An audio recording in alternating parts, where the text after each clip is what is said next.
Bueno, antes de que llegue Marco, o mientras llega Marco, hay un aspecto Sí, que me parece muy interesante, que va más allá de la explicación o de la exégesis del texto, y es como la necesidad de una lectura entre líneas de algunos aspectos que tienen que ver con, o bueno, que refieren a a otras filosofías, ¿no? Eso fue lo que me ha parecido más difícil. Cuando hace referencia al juicio, cuando hace una crítica, pues, principalmente a esta situación o a este diagnóstico que se ha hecho desde la modernidad, en el que, pues, el momento intelectivo de alguna u otra manera supera el momento de la cosa. Asumo yo que tiene muchísimo que ver con Kant, o bueno, con la filosofía alemana de Kant y el idealismo alemán, etcétera. Esa lectura, si no se hace debidamente, esa, esa referenciación a otras filosofías, supongo yo que va a perder mucha de la riqueza y mucho pues de el sentido último de lo que se quiere llegar a referir en este capítulo, ¿no? Pero pues como mm, eh, no se poseen siempre esas herramientas, entonces como que la lectura puede llegar a ser un poco más complicada, o al menos eso sucedió conmigo. Me exigió ya. ir a buscar David, textos. Sí, muy buen comentario en términos de otras filosofías y obviamente para los más estudiosos de subir y quizás pudiesen ayudarnos, pero cuando yo por primera vez leí esta parte, por alguna razón especialmente me llamó la atención el momento de retracción y por una razón me llevó a Husserl y decir, bueno, no es exactamente o similar a lo que él planteaba, obviamente desde el punto de vista subjetivo y de la persona, etcétera, etcétera. So, si habían algunas vinculaciones con otras filosofías que lo influenciaron a él y por algún motivo me pareció Husserl aquí en este texto. No sé si tienes algún comentario al respecto. pues a mí lo primero que se me viene a la cabeza tiene que ver con el curso de Introducción a Subir que hice en la Fundación, en el que se hace una observación con respecto a la superación bueno, de algunos aspectos de la fenomenología y por qué, digamos, se necesitaría la analogía y es poner, pues, en primera consideración a la realidad, ¿no? Que creo que es algo que Subiría hace a lo largo del capítulo muchas veces, como que es muy enfático al respecto, del hecho de que no podemos abstraernos de la cosa, de que la inteligencia no va a estar encima de la realidad de las cosas, de que este momento, el campal y el individual siempre van a estar dentro de la cosa misma que yo estoy inteligiendo, etcétera, etcétera. Entonces, pues, yo creo que esa es, pues, la primera observación que yo puedo llegar a dar es esa, ¿no? Cuando estamos hablando de todos estos momentos, al principio del capítulo él va a decirlo, pues, digamos, en la cosa no están, es más bien, son unitarios, pero en el momento de intelección sucede ese momento de distanciamiento. Entonces, pues es uno, el momento individual de la cosa como un sistema de notas que tiene sus características propias y el campo de esa cosa en donde está ubicada y cómo esa misma cosa se da entre otras y esas otras cosas también la determinan. Eso es uno, pero el momento de la intelección, pues yo los divido, porque así es como la intelección opera, como funciona. Pues a lo que te refieres de la retracción. Esas pueden ser mis observaciones, igual son muy ligeras y tal vez haya personas que tengan otras un poco más sugerentes. José, tú querías comentar algo. Pues espanto a la gente. Mira, Se puede decir. si puedo, joder, se puede decir. Levantó la mano y salió corriendo. Si puedo comentar algo en este sentido, tiene Sí, mucha sí. razón Jean Paul en lo que señalaba y está presente detrás del diálogo de alguna manera con la fenomenología, ¿no? Y esa diferencia quizás tan marcada y tan nítida que hace la fenomenología y que hace Husserl entre el sentir y los sentidos, como ya los sentidos es algo inmanente, entonces la cosa estaría dentro de esa correlación intencional, pero estaría dentro de mí, porque yo la constituyo, ¿no? Y cómo no abandona, en cierta forma, y esto ya es interpretación mía, no quiere decir que tenga que utilizarse como criterio universal, ¿no? De lectura de la fenomenología, pero fíjese cómo, claro, es que Husserl está de alguna manera situado en que lo trascendental es el sujeto. Por eso también surgía lo de Kant. Entonces, el momento trascendental es el momento que de alguna manera aporta el sujeto cuando hace el sentido y entonces ahí estaría el mundo, ¿no? En cambio, cuando vayamos adelante en la analogía, tanto la idea de mundo como la de ser, como de tal, no sé cuánto, es la cosa que mundea, ¿no? Es la cosa que es mundanal, porque si no, habría, si bien en la fenomenología si dicen, bueno, yo tomo un perfil de la cosa y en el dárseme originario tengo el perfil y está toda la cosa, pero necesitan el momento trascendental para unir, el momento trascendental del sujeto, para unir todos los apareceres de esa cosa, de alguna manera, ¿no? En cambio, aquí es simplemente la cosa que se da y que siempre es más, ¿no? Y por eso se da una dinámica en el conocimiento. Lo digo así muy desordenadamente y quizás sin una referencia, digamos, a los capítulos de Husserl, pero eso está de alguna manera desarrollado en ideas, ¿no? ¿Vale? Bueno, Sí, sí, Y y está además bien creo que, interesante. perdón, que iba muy al hilo de lo que ha dicho David. Perdona, sigue, Jean-Paul. No, no, no, de acuerdo contigo, César. Y gracias, Gerardo. Pues ese es el punto que me llamaba la atención, porque en un sentido pareciera que el método, o sea, las abstracciones, la retracción, independientemente desde donde tú lo estás haciendo, bien sea de la fenomenología como sujeto o desde la realidad de la cosa, lo de suyo, pero como método, como framework, es la palabra que se me tiene, ambos pareciera que en un sentido lo trabajan. Y esto es algo que me viene a la mente, tratar de mirar cómo esa dinámica pasa entre lo campal y la cosa en sí, y el distanciamiento. Es interesante, si en alguna oportunidad lo pueden ver, cómo en las cámaras, en los robots, actually ustedes pueden ver esas estructuras y cómo la relación se da. De hecho, para mí, cuando leí este segundo tomo, por primera vez me llevó un momento a pensar, bueno, hay mucha de la lógica que quizás se está dando en términos de la percepción en una manera visual. Comentario al lado, por supuesto, no tiene nada probablemente que ver con esto, solamente que lo explico un poco mi campo. Pero gracias, Gerardo, por el comentario y la conexión. Antes de continuar, y ya que hemos dado inevitablemente por inaugurado el debate, si alguien quiere en su intervención hacer referencia a alguna aportación que haya podido dar al tema el artículo de Lida Moyo, pues también será bienvenida.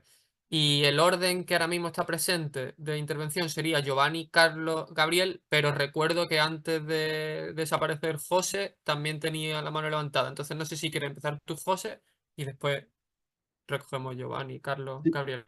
sí, gracias. Perdón por haber desaparecido, porque Nada, nada. dicen que lo urgente le gana lo importante y a mí me pasa eso porque estoy solo aquí en casa en México y viene el del agua y si no compro agua, pues me muero de sed. Comprenderán y pido una disculpa. Y bueno, miren, antes de desaparecer y no sé qué hayan comentado en este ratito, es que a mí me surge la duda, como les dije al principio, y está muy complicado esto para mí, porque les voy a decir que hace muchos años cuando yo era párvulo en filosofía, 50 años de edad, pero mi primera clase de filosofía, este, el maestro Pablo Castellanos nos habló de lo que es el proceso de abstracción y formación de concepto. Entonces, pues te hacen el ejemplifito clásico, ¿no? Ves muchas cosas allá afuera que en forma de árbol. Entonces, es un árbol chiquito, uno grande, un arbusto, bla, bla, bla. Los vas abstrayendo en tu mente, haces un abstracto y ya con eso lo formulas y lo generalizas y haces un concepto. Esto es la clásica lógica, ¿no? Que nos han enseñado pues a los que empezamos a estudiar filosofía, ¿no? Entonces, cuando hemos estado con este Zubiri, ¿no? Que nuestra idea es aprehensión primaria de realidad, es decir, el calor calienta, ¿verdad? Todavía ayer hasta oí a alguien que está hablando de Santo Tomás de Aquino decir esta frase, ¿eh? El calor calienta y sabemos que es calor, ¿verdad? Entonces, se queda una aprehensión de realidad y esa realidad, pues la ratifico en realidad, o sea, pensás una realidad, bueno, el calor calienta, estoy caliente, hay calor, lo ratifico en realidad. Entonces, hasta ahí, digamos que yo iba bien, y perdón que hable de mi ejemplo, ¿verdad? Pero cuando ahí empiezo a leer que sí tomo a la cosa de la realidad y sin salirme de la aprehensión de realidad, ¿verdad? Tomo a la cosa la distancio, pero siempre en referencia a otras cosas, la distancio, ¿verdad? La retraigo, ¿verdad? Si más o menos lo que leí entre líneas, como decía David, ¿verdad? Ya la tengo retraída, ¿verdad? Y entonces viene esto último, que como decimos es lo más difícil. Bueno, tengo un esto de lo que forma un percepto, ¿verdad? Y hago un fictio, que es donde en forma creativa creo, agrupo las notas o sistematizo las notas de esta cosa, ¿verdad? Y entonces formulo un concepto. Para mí, de esta lectura, cuando menos lo que más me fue impactando y quedando decir, bueno, nunca te sales de la realidad, estás en referencia al campo, estás en realidad y estás en el campo y vas, como dijo al final David, a ratificar realidad. Digo, esto es lo que yo puedo comprender, no sé, cosas que me estén faltando, que me estén fallando. Hace rato mencionaron a Husserl, yo se lo he traído a Carlos 2 veces aquí a la discusión, poner en suspensión, ¿verdad? Que él ya no lo ha explicado, que no, que son cosas de conciencia, idealistas. También David decía, es que no quiero meterlo de entre líneas de otros autores. O sea, ¿cómo comprender bien? Esto sería mi pregunta y mi planteamiento, ¿cómo comprender bien esta retracción de la cosa dentro, distanciamiento, retracción de la cosa dentro del campo de realidad y poder hacer a partir de ella, si es que lo comprendí bien, un concepto o que ella es la que me da el concepto, ¿verdad? Pero precisamente no quedando en un campo de abstracción y todo eso que antes se nos enseñaba en filosofía, ¿verdad? O se nos enseña. Esa es mi inquietud, ¿verdad? Y perdón que vuelvo a pedir perdón por haber tenido que levantarme a comprar agua. Nada, hombre, no te preocupes. Giovanni, por favor. Sí, solo dos cositas que me surgieron de precisamente el tema este del distanciamiento, que me pareció muy interesante la manera en que aborda el tema del distanciamiento. Es que subir y se da cuenta, al menos lo que interpreto yo, que es, digamos, uno de los temas, digamos, más importantes de la filosofía, por todo el tema del yo trascendental, por el tema de la conciencia y todo este tema y la manera de abordarla realmente es muy interesante. Y a mí entonces me surgió por propia historia de la filosofía un pensador, por ejemplo, vamos a decir contemporáneo con él, como Carnap, por ejemplo, que cuando hablaba de esta distanciamiento, hablaba entonces de una estructuración del mundo, y cuando hablaba de la estructuración del mundo, hablaba de una relación entre extensión e intención. Intención no con C, sino intención con S. Que intención con S no es más que el rescate de la necesidad y la contingencia, ¿no? Y entonces ese distanciamiento está en relación a partir de cómo tú vas a tomar la semántica proposicional para poder referir a la extensión que es el objeto, ¿no? Y es muy interesante porque el distanciamiento viene precisamente por la estructuración gramatical, la estructuración sintáctica y el basamento metafísico para poder interpretar si ese objeto lo voy a tomar como propiedades que son necesarias a él o propiedades que son contingentes a él. Y a partir de ahí establezco la relación y entonces esa distancia que yo establezco con el objeto se estructura a partir de la lógica. Y entonces, en el caso de el modo estructural, como digamos Carnap podría entender la aprehensión, es a partir de una estructura lógica, de una estructura matemática, y esa estructura lógica matemática se sustituye por un número determinado. No, y esa es la manera en la que el distanciamiento, digamos, entre comillas, se resuelve, ¿no? Que evidentemente subir hace una crítica, evidentemente, para mí la crítica, aunque se menciona Husserl y todo, yo entiendo que para mí la crítica sobre todo va hacia lo analítico. O sea, en tratar de entender que ese distanciamiento es un distanciamiento lógico-analítico. Es decir, que cuando yo reduzco ese objeto de la realidad, ¿no? Como se dirían los analíticos, de la realidad, entonces yo lo restrinjo a partir de propiedades necesarias o contingentes que me van a después permitir establecer una correspondencia lógica para saber si ese concepto que yo he estructurado se conecta con el objeto. El objeto es extensional y ese es un debate técnico filosófico, pero es un detalle importante a tener en cuenta ahí. Y yo lo que quería marcar era la diferencia entre cómo Subir está entendiendo distanciamiento y cómo, digamos, la lógica analítica está entendiendo qué cosa es el distanciamiento. Porque hay que entender también que la lógica analítica no trabaja tanto la lógica del sujeto subjetivizado, porque ellos, claro, por su positivismo lógico, criticarían eso más allá que después rescatan el yo y todo lo que sea, pero por eso es que ese distanciamiento se entiende porque necesito como sujeto lógico construir un concepto lógico que me asegure la realidad del objeto. Y por eso es que se entiende como conjunto de cosas. La realidad como conjunto de cosas. Ese es el primer elemento. Y el segundo que quiero resaltar, entonces en la historia me avanzo un poco más hacia 2024 y entiendo, por ejemplo, la hipótesis de la mente extendida que tanto está de moda. Por ejemplo, habla de un distanciamiento igualmente, pero ese distanciamiento es offline. Y ahí hay un pequeño tecnicismo, pero el tecnicismo lo único que quiere decir es que ese sujeto, lógico, cuando se distancia del cuerpo y también del medio ambiente, a la hora de poder interpretarlo. Y es un evento muy interesante porque, por ejemplo, Andy Clark lo dice claro.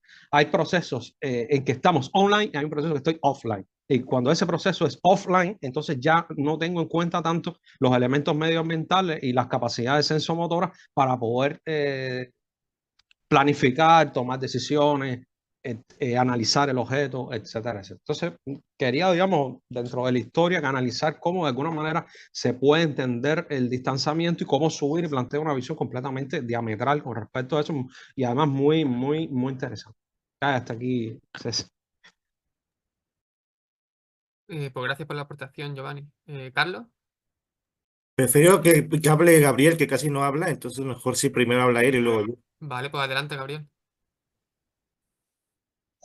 Bueno, para mí es un tema interesantísimo porque de alguna forma se desprende de una determinación que es la inteligencia y como tal, pues trata sobre la verdad. Entonces, para mí toca los límites en este punto en el que hay una desrealización, se mueve pues en cuestiones un poco, o da oportunidad para movernos en cuestiones de la estética o de la creación. Bueno, pues inclusive ahí ya se habla de una libre creación, creo, entiendo, ¿no? Pero bueno, ahí me surge una pregunta, porque supongo yo que cuando ocurre en este proceso de desrealización de las cosas, también hay como un proceso de deformación, una deformación de la realidad, pues sí, una deformación, una asimilación muy personal de la realidad. Pero a mí la pregunta es que Subir en este proceso de pasar del percepto al ficto y del ficto al concepto, asocia el ficto con el cómo, pero para mí el cómo implica un nivel de funcionamiento. explicarnos un nivel de funcionamiento muy interno de la cosa, muy intrínseco de las cosas como tal. Entonces, ¿cómo en el momento en el que hay más ficción de la realidad, es el momento en el que más se puede asociar a este funcionamiento intrínseco de la cosa, ¿no? Esa es la pregunta que a mí me surge. O es una ficción en el que me muevo como es un cómo en el que yo finjo cómo sería la realidad. Eso es como medio chocante para mí, y si hubiera alguien que pudiera ayudarme a entender cómo es que fingiendo la realidad entro en el cómo funciona la cosa, pues me vendría muy bien. Gracias, Gabriel. Carlos, cuando quieras. Pues muchas gracias, gracias. Qué mal que no pudimos escuchar a Marco, que para escuchar lo que... Yo la verdad que el texto de María Lida no lo he leído. Y bueno, un par de cosillas sobre, por ejemplo, si está hablando con otros pensadores o no, ¿no? Yo no sé si ahora que lo ha dicho Giovanni, está pensando especialmente en Carnap. Yo creo que no, porque de hecho que la única vez que Zubiri refiere al Círculo de Viena es en Inteligencia y Razón, o sea, en un texto del 83 y muy de pasada, solo para decir que eso que ellos llaman inducción no es un razonamiento, ¿no? Y puede ser un método, pero no un razonamiento. Y poco más, y les conocía porque, bueno, tiene ahí el Principia de Russell y tal, lo que pasa es que, claro, no cree que eso sea demasiado relevante como para dialogar con ellos. Pero sí que es probable que esté dialogando, pensando específicamente en Husserl y concretamente en un texto, el último que se tiene de Husserl, o bueno, el último de los últimos, ya saben, donde eso de la Husserliana nunca acaba, ¿no? Pero uno que sí que trabajó el propio Husserl, que es Experiencia y Juicio. Experiencia y Juicio es un texto muy grande, muy pues típico de Husserl, ¿no? De ir pasito a pasito y tal. Pero de alguna forma como que en Experiencia y Juicio, Husserl se, re- se- si bien empezó como una especie de camino más o menos realista en el sentido, pues digamos, más noológico del término, termina en un idealismo. Sin embargo, en Experiencia y Juicio como que vuelve otra vez, como que se corrige y dice, yo mismo la he cagado, ¿no? Y se va otra vez y se vuelve aristotélico un poco y tal. Y puede que Subir sí que conozca ese texto en especial, y aquí en Inteligencia y Logos, más que dialogar con él, probablemente esté cogiendo cosas de Husserl. Ahora, de Experiencia y Juicio, no de las investigaciones lógicas ni tal. Yo tuve un profesor en el doctorado, Mirko Escariza, que había trabajado este tema en particular. Lo que pasa es que creo que nunca publicó él siempre, o sea, esas cosas. Él siempre nos llevaba sus textos ahí, las trabajábamos, pero como era demasiado modesto, no le interesaba publicar nada. Y claro, eso es una pena para nosotros, porque él sí que trabajó, por lo menos lo hizo en una conferencia. Lo que pasa es que no sé si esté grabada, quizás en el YouTube puede ser. Mirko Escariza trabajaba esta idea de logos en subir y eso es significativo. Eso por un lado, por decir con quién dialoga o no. Y segundo, claro, lo que decía David también, ¿no? De que al final dialoga con la historia de la filosofía y es interesante tenerla presente porque así no se pierden los matices, ¿no? Y yo creo que eso es verdad, o sea, hay que para hacer filosofía hay que saber historia de la filosofía y en ese sentido, pues esto enriquece bastante. Subiri aquí habla, por ejemplo, de este proceso en última instancia, de la creación del concepto como una simple aprehensión. Él dice aprehensión simple, dice él, no, simple aprehensión.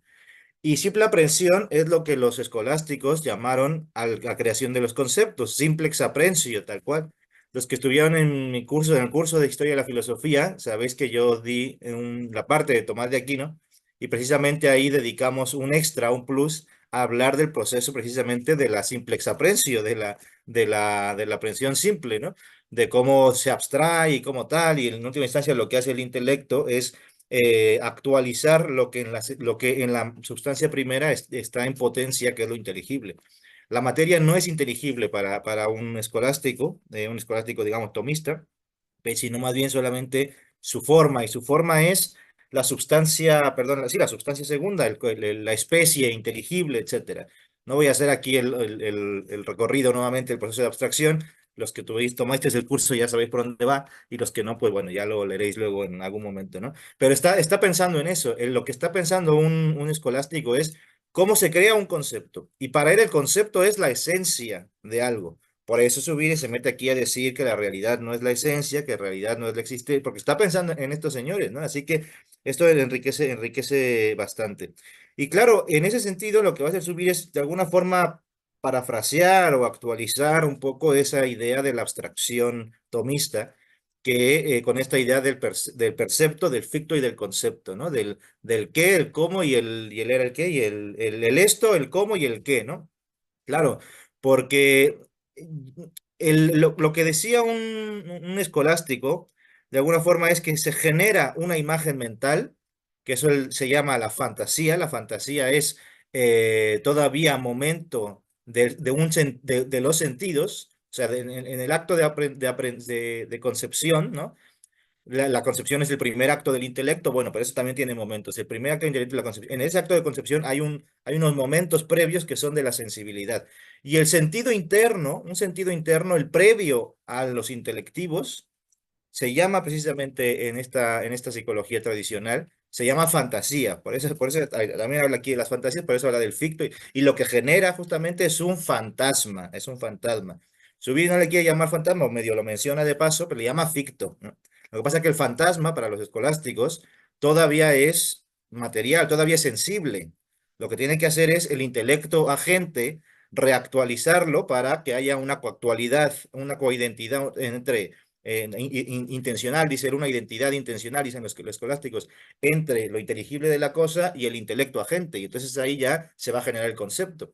Pero eso pasa en la psicología, claro que tiene otros significados, pero eso pasa en la psicología escolástica. Hay una fantasía y hay un concepto, ¿no? Y aquí lo que añade Zubiri, claro, matiza todo eso y no los entiende como iguales, pero sí añade esa parte del esto, ¿no? Del percepto. Y ese es un poco el proceso de creación de conceptos según Zubiri, es poner la atención en esto y no en aquello. Ahí ya hay libre creatividad, ¿no? Ahí ya hay libre creatividad porque uno está dirigiendo la atención a esto y no a aquello, y hay un esto. Con eso se genera una especie de imagen mental, que es lo que se llamaba la fantasía, insisto, en la escolástica tradicional, aunque para ellos es sensible. Aquí, pues eso ya no opera porque no hay sensibilidad por un lado, inteligencia por otro, ¿no? Y esa imagen mental es lo que se llama ficto, el ficto. Pero el ficto no es todavía el concepto. El ficto es, digámoslo así, sí, la generación de una imagen mental a partir del esto. El esto es lo que la escuela, por a decirlo analógicamente, porque insisto, significa cada cosa diferente. El esto es lo que en la escolástica era la sustancia primera, la materia y forma. La fantasía es el ficto aquí en Zubiri. Y el concepto es el concepto, claro. Lo que pasa es que no significan lo mismo, insisto, porque no hay separación entre inteligencia y sensibilidad. Y aquí eso digamos, por la parte del diálogo con la historia de la filosofía. Pero como tercer punto que quiero señalar es que creo que es lo más interesante del capítulo, es la parte precisamente de la libre creación, de por qué a partir de logos, que no en la aprensión primordial, porque la aprensión primordial es la forma humana de aprender, o sea, estamos por biología obligados a eso, pero a partir de logos hay creatividad en los contenidos de la aprehensión, de la intelección, ¿no? Todo es de alguna forma creado, inventado, si se quiere decir así. Lo que pasa es que, claro, en las filosofías tan pobres en las que navegamos, se cree que cualquiera que hable de construcción es un constructivista y entonces no sé qué, esas categorías pues aquí no deben entenderse así, ¿no? Claro, porque hay creación, precisamente lo que decía, ya en el esto uno pone la atención y no y aquí y no allá, el pato conejo que vimos la semana pasada, ¿no? Hace un mes. El pato conejo ese es, ¿dónde se pone la atención? Si se pone en la parte superior es un conejo, si se pone en la parte inferior es un pato. Ahí hay creatividad, o sea, soy yo como persona quien está eligiendo dónde centrar la atención. Y por tanto, ya hay una libre elección, hay una libre creatividad, hay pues una desrealización. Este es el tema. Ahí está, y a partir de esto. Por lo tanto, el ficto será otro. ¿Por qué? Porque si yo pongo la atención en la parte de arriba del dibujo, el ficto es un pato, ¿veis? Si yo pongo el esto en la parte de arriba, el ficto es un pato. Si yo pongo el esto en la parte de abajo, el ficto es un conejo. ¿Veis? Y por lo tanto, el concepto que vendrá de ahí será conejo o será pato. ¿Veis? ¿Veis? Esto es lo crucial. Ahí ya hay creatividad y esto es interesante. Y quería decir sobre eso, sobre la libre creación, dos cosas también, ¿no? La primera, una que está en la página 93, por lo que preguntaba, me parece que José era. En la página 93 dice Subiri esto. Desrealizar no es suspender la realidad, sino suspender el contenido que aquí y ahora es real. Suspender aquello en que está realizada la realidad. Claro, como ya se ha dicho, como lo ha dicho ya David, nunca salimos de la realidad como formalidad, ¿no? Porque siempre estamos obligados biológicamente a inteligir realidad. Pero lo que se suspende, suspensión, ahí recuerda otra vez a Husserl, ¿no? La he puesto entre paréntesis, tal, pero lo que se suspende es el contenido de eso. ¿Por qué? Porque lo que voy a hacer es, digamos, poner entre paréntesis, porque lo que voy a hacer es crearlo. En cierto sentido, y si nos ponemos rigurosos, yo aquí de hecho me hice una nota que puse, de alguna forma es desapresar la realidad, ¿no? Hablando en términos reológicos, como si la realidad siempre es rea de la res, en esta medida como que se desapresa. Pero en realidad es ambiguo, porque aquí, bueno, Zubiri tiene que construir su filosofía y como todas, pues son limitadas y parciales, ¿no? Porque en realidad es ambiguo, porque no se puede suspender el contenido porque el contenido no ha sido creado. O sea, lo que se va a hacer es constituir el contenido. Lo que pasa es que Zubiri no quiere hablar precisamente de constituir, porque entonces ya es Husserl, ¿no? Husserl ya es la conciencia el que estaría constituyendo la cosa. Y en este caso no es así, no es, o no sería así, digamos. No se trata de que sea la conciencia, el sujeto, quien sea quien constituye el contenido de la percepción en este caso, pero sí humanamente, con mi inteligencia sintiente, como yo como persona, sí que creo aquello que voy a inteligir. Es decir, están dadas de alguna forma ahí las cosas, pero no están dadas, eh, digamos, en bruto, ¿no? La inteligencia tiene una actividad de alguna forma co-constitutiva, ¿no? No en sentido fenomenológico, sino co-creadora de alguna forma con lo propio real. Pero esta es la idea de realizar es suspender el contenido, no la realidad. Y en realidad, o por decirlo, o con crítica reológica, no se trata de suspender el contenido, porque todavía no lo hay. En términos analíticos, quiero decir, ¿no? En términos analíticos, lo que está haciendo uno es crearlo, estarlo creando. Todavía no hay suspensión de contenido, no hay desrealización propiamente tal. Lo que hay es el proceso conjunto precisamente de la propia realización, por una parte. Y por otra, quería señalar también a propósito de la libre creatividad, ahí está lo de ya hay libre creatividad en el esto, ¿no? En dónde podemos poner la atención. Ahí ya somos libres, por tanto, es el ejemplo que yo he dicho aquí muchas veces, lo del esquimal, ¿no? El esquimal ve distintos tonos de blanco, y ni siquiera tonos de blanco, ve distintos colores en donde nosotros solo vemos blanco y decimos, ah, pues ese es un blanco con más o menos tonos, pero el esquimal ve de otra manera. ¿Por qué? Porque su logos es cultural y por tanto tiene otros perceptos. Y si percibe otras cosas, porque todo el rato ve blanco, entonces no ve lo mismo, lo que nosotros diríamos lo mismo, como él todo el rato ve lo mismo, entonces puede distinguir, matizar. Entonces tiene distintos perceptos. Si tiene distintos perceptos, tiene distintos fictos. Y si tiene distintos fictos, puede generar distintos conceptos. Nosotros solo tenemos un concepto, occidentales limitados, ¿no? Blanco, ahí está. Pero este es el tema, ya hay creatividad. Y eso depende precisamente de las historias individuales, sociales, individuales y sociales. Y por otra parte, a propósito de la creatividad, esto es insignificativo, por el ejemplo que también traía a colación este David del hombre, del género y de la especie, ¿no? El género como animal racional. Claro, esta idea de que en última instancia el concepto es la esencia de algo y esencia es la especie de algo, esto es metafísica tradicional, esto ya no lo voy a enseñar aquí porque esto es, ya dimos un curso de eso, ¿no? Pero esto es así. Por tanto, el único ejemplo que solían dar estos señores para la esencia de algo era el típico, el hombre. El hombre es animal racional. ¿Por qué? Porque esa es su especie. La especie del ser humano es animal racional. Es una especie que se constituye de género y diferencia. Género es animal, ¿no? Hay muchos animales, pero la diferencia entre esos animales, pues unos son que tienen garras, otros son que no sé qué, y este es que es racional. Ah, ahí está su diferencia. Por tanto, se constituye una especie, animal racional, humano. Y esa es la esencia. Que sepáis, por otra parte, que la esencia en la metafísica tradicional no es esencia de una cosa en particular, es la esencia general, es el concepto. Y esto Hegel lo va a saber manejar brillantemente, ¿no? Es el Begreifen des Denken que decía Hegel, el pensamiento concipiente. Bueno, en fin. Entonces aquí el tema es, lo que dice Zubi es precisamente, ahí también hay creación racional, o sea, creación. ¿Por qué? Porque dice muy interesantemente, claro, se ha elegido animal como el género, pero se podría elegir cualquier otra cosa, ¿no? Y él dice, podríamos, por ejemplo, decir que lo general es racional y por tanto la animalidad se convierte en la diferencia. Y dice, esto es la idea de Orígenes, precisamente, Orígenes, el patrístico este, Orígenes, claro. ¿Por qué? Porque sí, lo que pasa es que con esta tradición más o menos cientificista que nos cargamos en Occidente, pues nada, la animalidad parece que eso es algo real, ¿no? De suyo, de los seres humanos. Y su diferencia está en que es racional.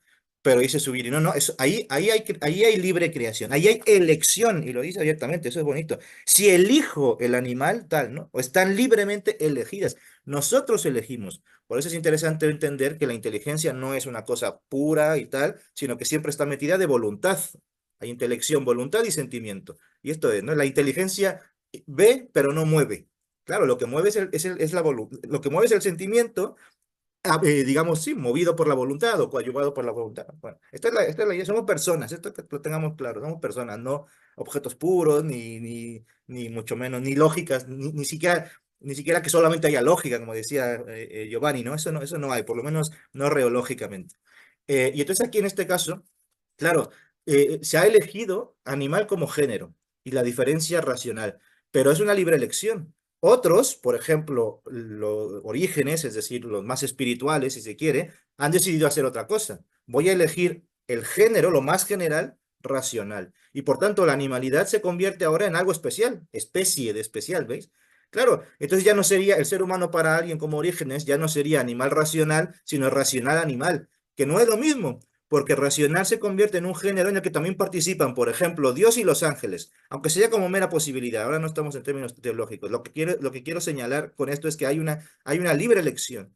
Entonces, Dios, ángeles y humanos están en el género racional. Pero la diferencia entre ellos es que, en el caso del ser humano, es que él tiene animalidad, mientras que los ángeles y Dios, ¿no? Son racionales, pero no animales. Entonces, ¿veis?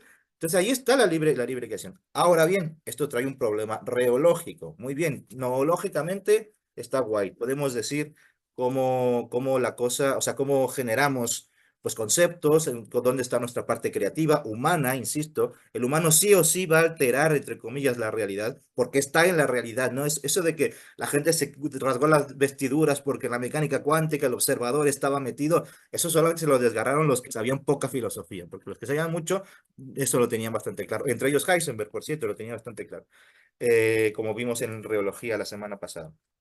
En cualquier caso, aquí lo interesante es, la pregunta reológica es, vale, y entonces si los contenidos van a ser creados, es decir, el hombre puede ser animal racional o puede ser racional animal, o incluso, como yo me anoté aquí, yo puedo centrar la atención para generar el concepto de hombre ni en la animalidad ni en la racionalidad, sino, por ejemplo, en que es quien tiende su ropa al sol. ¿Y por qué no? Claro que sí. Y entonces a partir de ahí empezar una definición de ser humano. Ser humano es quien tiende su ropa al sol y que tal, ¿no? Entonces, claro que si yo puedo. Bueno, pues la pregunta reológica es, ¿y entonces cómo poder ver que esos contenidos que vamos de alguna forma creando, eligiendo, ¿no? Eligiendo libremente, son de suyo? Porque yo puedo decir, vale, la animalidad es del hombre, pues sí, pero más o menos porque ya estamos acostumbrados a creer que somos animales. La racionalidad, bueno, también, porque también estamos acostumbrados a que lo de que seamos los que tendemos ropa, bueno, igual ya no suena más raro, pero en efecto, tendemos ropa. Pero ¿y si decimos cualquier otra cosa? ¿Cómo podemos distinguir que sí es de suyo? Pues mi respuesta reológica, ya esa la discutiremos, pero mi respuesta reológica es precisamente, y que tiene que ver un poco con lo que debatíamos hace un mes en este seminario, abriéndonos cada vez más a más realidad. Como esa creación, que es una desrealización, ¿no? De generar el concepto, que aquí no acaba el proceso, ahora falta volver a realizar lo que nos hemos desrealizado, y eso ya no es generando conceptos, sino afirmando con juicios. Eso ya lo veremos después, ¿no? Con afirmaciones. Bueno, pues precisamente va a ser en ese proceso de afirmación, de decir, del paso del sería al es, y luego falta el de la razón, que es lo que decía Gerardo hace un rato, el podría ser, ¿no? Todo eso, como hay participación del ser humano, el ser humano está co-creando, esa co-creación es un buscar a tientas, y todo esto de esta tremulidad que es nuestro proceso pues, cognitivo, si se quiere decir así en términos de este seminario, nuestro proceso cognitivo, yo creo que eso vamos sabiendo si en efecto es de suyo, vamos sabiendo en gerundio, si en efecto es de suyo, mientras a más realidad nos vamos abriendo, ¿no? Es decir, mientras más realidad vamos probando. ¿Por qué? Y con esto termino. Va un ejemplo para que lo veáis clarito. Ya sabéis que en reología, yo por lo menos como reólogo, siempre lo hago así. Si no se dan ejemplos, el argumento muy guay, pero no vale para nada. El ejemplo, para que entendáis esto que acabo de decir. Pensad, por ejemplo, es un ejemplo sí de la razón, pero se entiende en esto de logos. El movimiento, ¿sabéis? El movimiento físico, el movimiento del desplazamiento, el movimiento es relativo, siempre, ¿no? Esto se sabe desde Galileo, esto no tuvo que venir Einstein a decírmelo, ya lo sabíamos de Galileo, se llama relatividad galileana. Y entonces,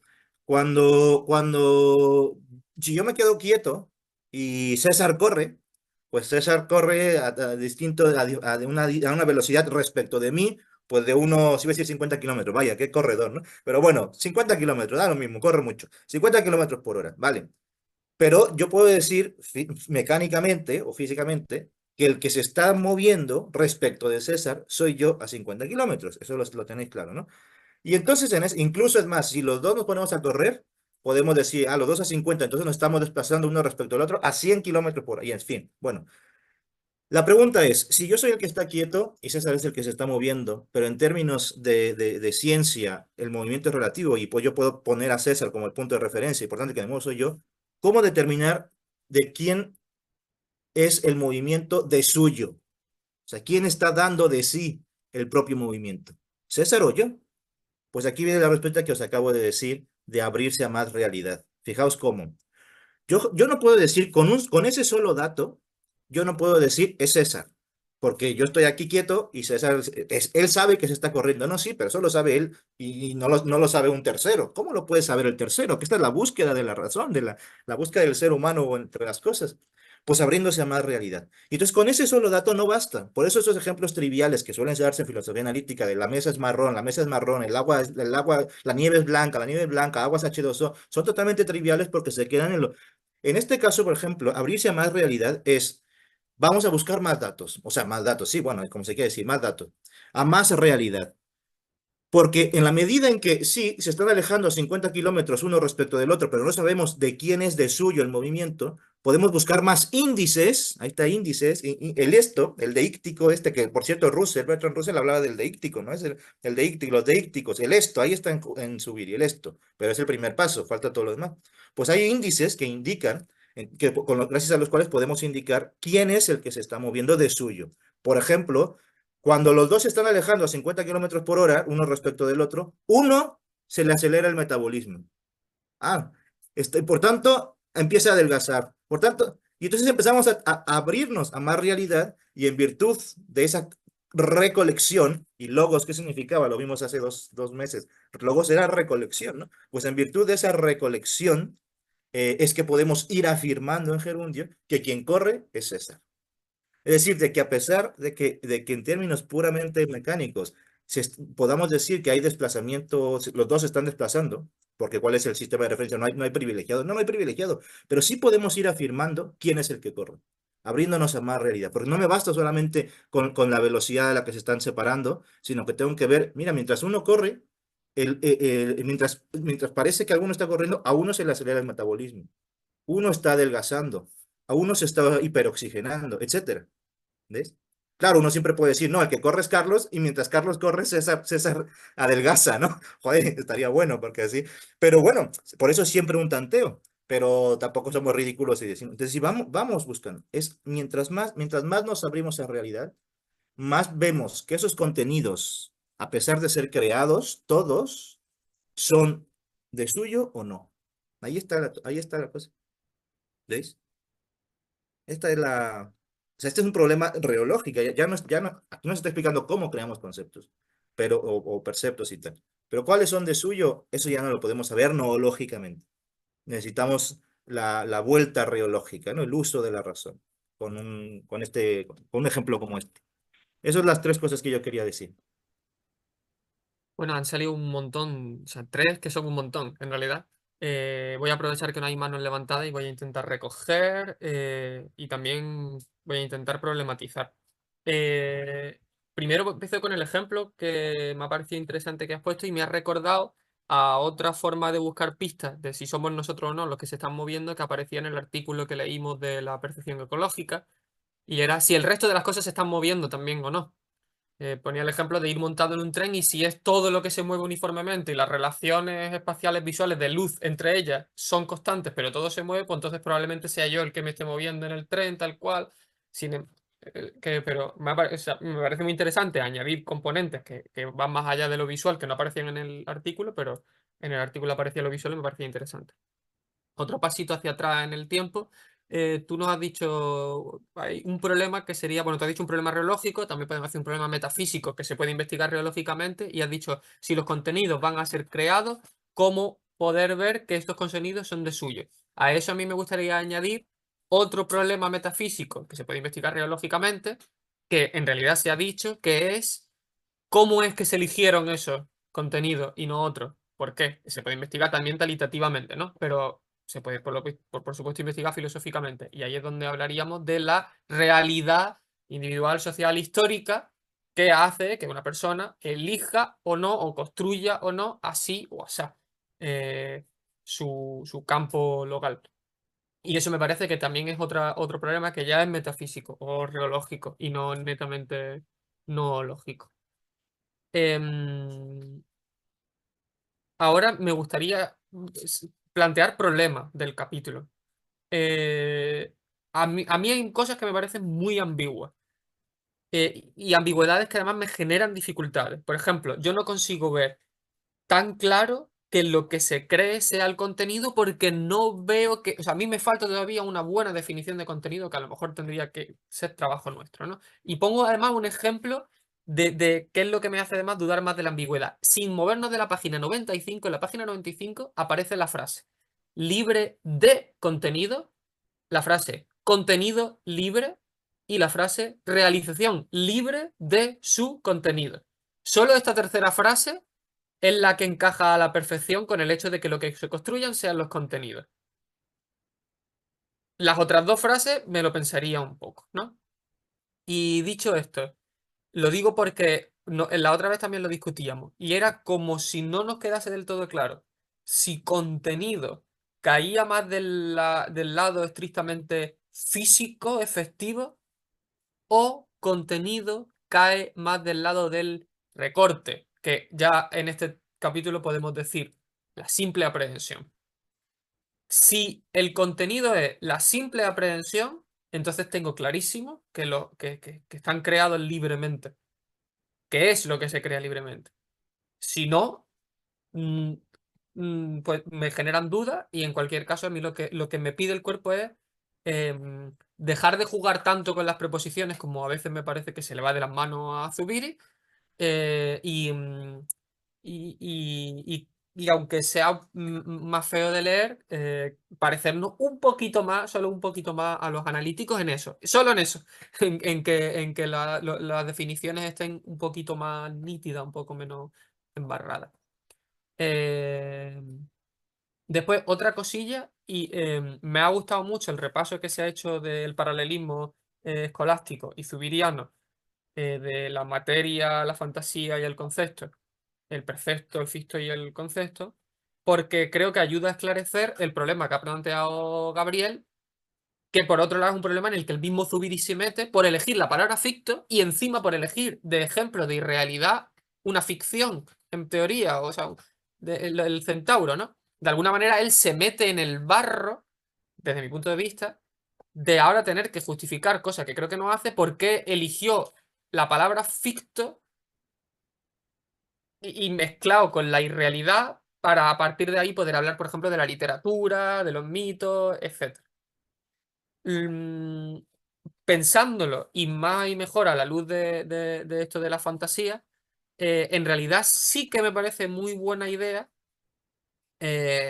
haber escogido como ese paso intermedio entre el esto y el qué, entre el perfecto y el concepto, el ficto, porque incluso utilizando el como si fuese un caso paradigmático de ficto, la ficción, por ejemplo, el centauro, que ya vemos que no es así, porque el mismo Zubiri al final del capítulo, no lo ha dicho David, nos dice, es unidad, o sea, la cosa real al final es la unidad de de las tres cosas, el esto, el cómo y el qué, ¿no? Pero incluso aunque entendiésemos como ejemplo, como caso paradigmático de ficto, la ficción, el centauro, es esa ficción, creo que recoge como ejemplo bien ese medio camino entre el extremo de lo particular, que sería el esto que toco tal cual, y el otro extremo de lo abstracto, que pues son proporciones, cualidades, etcétera, como pues una especie de generalización de cualidades que no llega a ser tan abstracta como sistemas de notas. El sistema de las notas de un dragón, el sistema de las notas de un centauro o el sistema de las notas de un libro también. Pero esa especie de medio camino entre lo completamente particular, el esto, y lo ya completamente general, si se quiere, que es el qué, el concepto. Así más o menos lo he pensado yo, en unas palabras muy llanas, pero para intentar rehacer eso. Y ya como último problema, rescato uno que ya dije yo la otra vez, que se adelantaba y aquí ya se hace patente. La página 90 es una en la que Zubiri abandona el campo entendido como las cosas reales físicas, como el entre cosas reales físicas. Es la última vez que va a hacer una mención explícita a esa forma de entender el campo y a partir de ahí el campo autonomizado, o así lo entiendo yo, va a ser el de las simples aprehensiones y no el de las cosas reales físicas, o así lo entiendo yo. Y sigo pensando que en el momento en el que haya que ponerse a trabajar en una, aunque suene presuntuoso, nueva noología y mucho más en una metafísica o una reología noológica, por ejemplo, con la explicación filosófica de las percepciones y las acciones y los razonamientos, etcétera, creo que cuando se hable de campo no se puede olvidar el campo del entre las cosas reales físicas. Es decir, no solamente esto es un libro, en realidad es un libro porque he realizado, eso lo veremos después en la afirmación, pero no solamente porque he realizado la simple aprehensión del libro que previamente ha surgido por libre creación, por desrealización, etcétera. No solamente es por eso, sino que además es un libro porque está sobre un escritorio, porque lo leo, porque puedo subrayarlo, etcétera. Y eso ya, justo a partir de la página 90, desaparece del resto del libro. Y es lo que quería decir. No sé si alguien quiere comentar más cosas a este respecto o a otro respecto. Enrique ha hablado en el chat, no sé si quiere hablar de la lógica preposicional. Ah, sí, la lógica preposicional en Zubiri, lo del juego con las preposiciones, ¿no? Pues eso, no sé si alguien se anima. Sí, me gustaría hacer un comentario con respecto a algunos de las intervenciones. La primera, bueno, agradecer a Carlos en que en parte de su intervención en la que toca varios aspectos, sí, sí, se maneja un tema que me parecía un poco problemático a la hora de leer el libro, siguiendo tus observaciones, César, y es el tema de cómo el paso hacia lo reológico, ¿no? Y bueno, a esa intervención que diste, Carlos, pues se le puede dar mucha tela. Eh, con respecto a los fictos y la imagen del centauro, me parece muy interesante. Bueno, desde mi interpretación, yo considero que cuando hablamos de fictos y la diferencia entre el ficto y el concepto tiene que ver con el tratamiento de la cosa en su modalidad individual.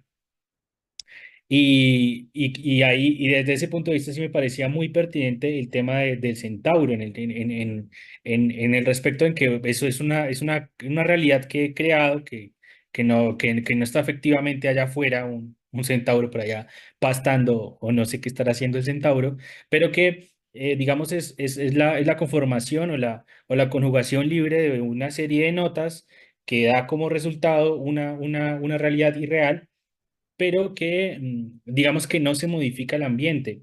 El centauro mal que bien, todos estamos de acuerdo de que si estuviera por allá en el campo, en alguna montaña, pues tiene que cagar, ¿no? Y que le va a dar hambre y que, en fin, que se va a tener que poner algo de ropa cuando llueve, etcétera. Es decir, que yo puedo hacer alguna suerte de modificaciones o de creaciones libres con respecto a cuál es mi interpretación de la cosa en su momento individual, pero sin embargo, en el momento campal ya no va a suceder eso, ¿no? Hay, hay, hay unos límites de esa creación libre en lo que respecta al ficto, y eso me parece interesante, eh, pues, en ámbitos como el de la novela, ¿no? Como el de las ficciones o el de los cuentos. Voy a hablar, por ejemplo, de Cortázar, que en un cuento una persona se encuentra consigo mismo en un bar y termina asesinándolo.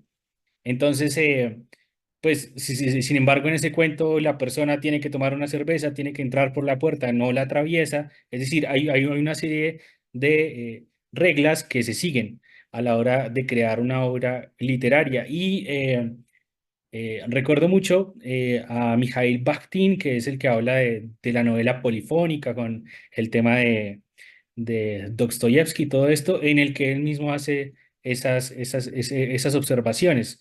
El escritor tiene la capacidad de crear universos, pero esos universos siempre van a seguir una serie determinada de reglas, ¿no?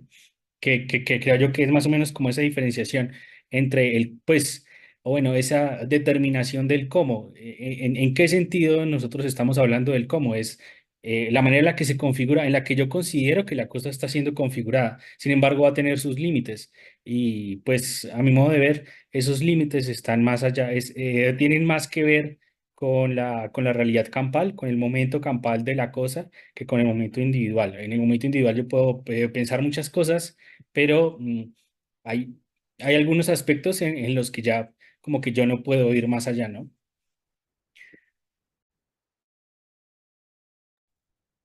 Aquí termino mi... Gracias, David. Adelante, Enrique. Nada. Buenas tardes. Me he incorporado un poco más tarde y entonces no voy a comentar más que un poquito acerca de esta idea del ficto, ¿no?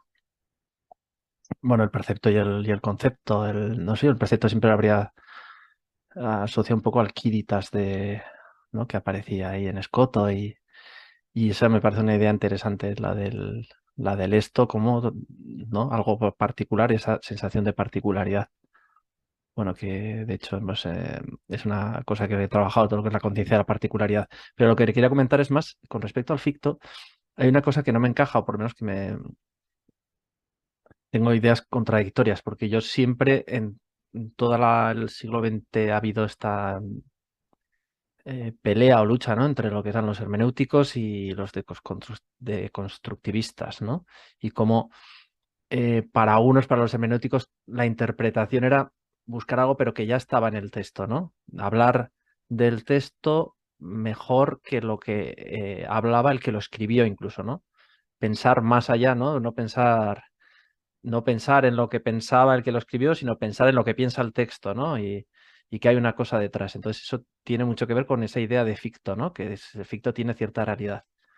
Pero claro, yo no sé, siempre en esa pequeña peleilla que había, yo siempre me sentía más atraído precisamente por los deconstructivistas, porque los que te decían que el texto estaba abierto. Entonces, mi pregunta, o si lanzo al aire, es si, ¿no? Desde el punto de vista de aquellos que siguen a Zubiri, ¿hay posibilidad de que el texto esté abierto? ¿O al texto, al tener una realidad, ¿no? Y existir una realidad efectiva, está cerrado? Y hay que buscar una sola interpretación y solo es una, ¿no? Qué decirte también si esto lo aplicamos, por ejemplo, pues a eso, a lecturas bíblicas o otras cosas. No estamos hablando ahora más pues de obras de ficción, ¿no? Pero me hacía esa pregunta, o sea, esta idea de que como has comentado muy bien, un poco más por el comentario de César, ¿no? Aquí de que hay una realidad efectiva en la cosa literaria. ¿Es compatible con que el texto esté abierto? o que o quizás sí, precisamente por esa noción de realidad campal y de realidad abierta, porque igual el texto está abierto, ¿no? Precisamente igual esa es una vía de escape, no lo sé. A ver qué os parece. Al ser el texto no algo, o sea, el texto, digamos que un libro en la estantería está muerto, ¿no? Pero el texto es texto con intelección. Entonces ahí igual ahí puede haber una vía de escape. Pero no me gustaría que me condujese la noción de realidad del ficto a una idea de que el texto está cerrado, por mi tradición y por mis inclinaciones. David, Sí, si quieres comentar algo. sí, yo quiero hablar pues con un ejemplo, ¿no? Eh, a Jorge Luis Borges alguna vez estaba en un conversatorio en una universidad, entonces una estudiante muy brillante, ella empieza a hacer unas preguntas con respecto a uno de sus cuentos, de su último libro de cuentos que había preparado. Ya en ese momento él era anciano, estaba ciego, entonces ella empieza a hacerle una serie de preguntas y lo único que puede llegar a decirle Borges es, la verdad que no sé, eso es cosa del libro. Y eso lo menciona muchísimo también Roland Barthes. Digamos, es un aspecto que él estudia muchísimo y es como la novela comete de alguna u otra manera un parricidio, ¿no? Asesina al autor. Y en algunas obras, como por ejemplo de Julián Marías o etcétera, ocurre eso, que hay como una suerte de ruptura de la cuarta pared, me parece que se llama, en la que el personaje habla con el autor y empieza a increparle y le dice, ¿usted por qué me escribió así? ¿Por qué me hizo así? Si yo pudiera, le daría un golpe, etcétera, etcétera. Lo que dice Bartes, que me parece también muy interesante, es que en efecto la novela tiene sus propias reglas, o sea, y de alguna u otra manera se convierte ella misma en real y en abierta.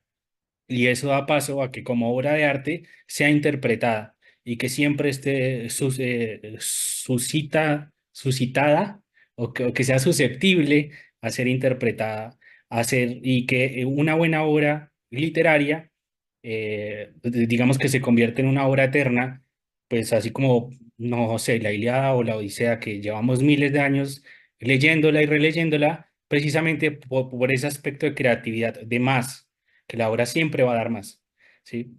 Y es precisamente eso, porque ella misma se crea a sí misma su universo, es autopoética.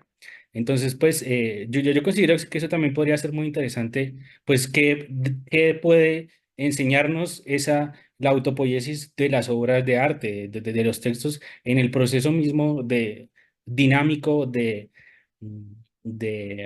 determinación de la cosa, de autodeterminación de la cosa, ¿no? De hecho, pues a mí, cuando yo estaba analizando el tema del ficto, eso era lo que yo pensaba. Es decir, que nosotros como tal, al crear una ficción, tenemos una capacidad de conjugar una serie de notas, pero esas notas, de alguna u otra manera, eh, como que ellas mismas se determinan a ellas mismas, ¿no?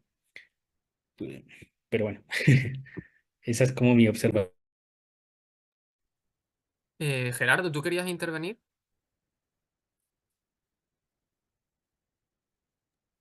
Pues iba más o menos a comentar más o menos las mismas ideas que ha dicho David, así que no creo que haga falta abundar sobre eso. Interviene tú, Seth. Vale, pues sí, yo quería comentar un poquito también, aprovechando la apelación de Enrique. Em, claro, primero creo que estamos todo el rato cayendo porque es inevitable en metafísica, porque es que creo que la pregunta se responde metafísicamente. Sin necesidad de que haya todavía un texto en interacción con realidades humanas, realidades no prácticas, la propia realidad, como están escribiendo y diciendo los compañeros, es apertura, es dinámica, da más de sí. Entonces, la realidad, por ser efectiva, está precisamente no clausurada. Y esto es lo que desvelan ciertas investigaciones científicas y filosóficas sobre la realidad, vamos a decir, más elemental, si se quiere. Pero claro, en el caso, precisamente tú decías, mira, como hay interacción con una intelección, parece que sí habría ahí apertura. Claro, porque es el caso ya casi más difícil de ocultar en el que es más difícil de ocultar esa apertura, esa apertura en la que cada relectura, cada interacción, cada movimiento hace que el texto siga dando, siga dando, siga dando, siga dando. Pero no da cualquier cosa, es decir, de alguna manera también tiene un interés, si se quiere, pragmático, el énfasis, un interés pragmático que es secundario al interés metafísico y al interés neológico, pero no deja de haber un interés pragmático en enfatizar el carácter real, físico, efectivo de las cosas para despojarles del arbitrio y del capricho de un individuo o un grupo de individuos. No porque no exista arbitrio y capricho, que también modulan las libres creaciones, etcétera, sino porque tiene límites. David antes decía que las ficciones siguen sus reglas. El texto está abierto, siempre da más, pero no puede dar cualquier cosa. Y hay incluso motivos, podríamos decir, incluso absolutamente triviales en los que podemos dar cuenta de que no cualquier cosa es posible con una ficción. Por ejemplo, en el éxito que tenga entre el público y la crítica. En general, el público o la crítica, sin menudear en el nivel y los estudios y todo eso, no quiero hablar de diferentes públicos ni diferentes críticos, sino en términos generales, pero podemos decir que una ficción que no respete su propia, la efectividad, la realidad efectiva de sus propias realidades fictuales, no va a tener acogida entre el público y la crítica. Por ejemplo, a mí me gustan mucho los Simpsons. Los Simpsons se ha autodestruido por lo poco que se ha respetado a sí mismo como creación, como realidad fictual, por las propias incoherencias, por los desafíos a sus propias reglas, por el no de suyo que ha ido mostrando, diciendo, no, es que eso no es de Bart, por así decirlo, eso no es de Marge Simpson, ¿no? Pues por poner un ejemplo un poco más cotidiano, pero para que se entienda. Y ya antes de dar la voz a Carlos y a Gerardo, una cosa que a lo mejor no enfatiza lo suficiente en mi anterior intervención. El ficto no es la realidad fictual, o yo creo que el ficto no es la realidad fictual. El ficto es ese momento intermedio de la simple aprehensión que al final, cuando va a ser realizada unitariamente, independientemente de que después encontremos ejemplos en los que parece que predomina el componente del cómo con respecto al qué, aunque eso no estoy del todo seguro, pero aunque haya esta elección de palabras, como estaba diciendo, el ficto no es la realidad fictual. Y la realidad fictual después habrá que investigarla, pues insisto, metafísicamente, pienso yo. Carlos, cuando quieras. Que hable primero Gerardo, que no ha hablado, y luego Vale, voy yo. Gerardo.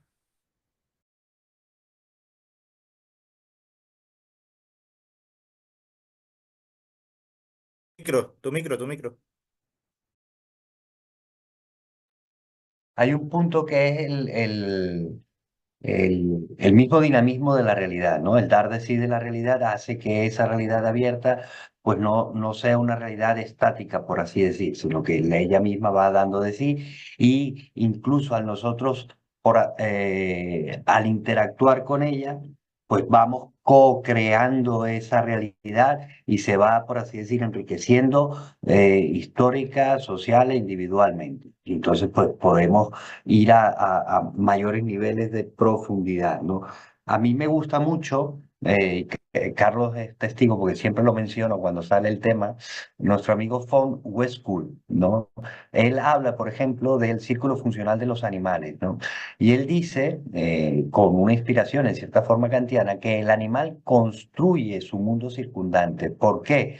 Porque hay aspectos, por así decir, que le circundan al animal que tienen solo significación para esa especie por su dotación de receptores fisiológicos, ¿no? Y entonces eso porta, él dice que porta un tono, una significación biológica, porque de aquello se alimenta o de aquello tiene que huir.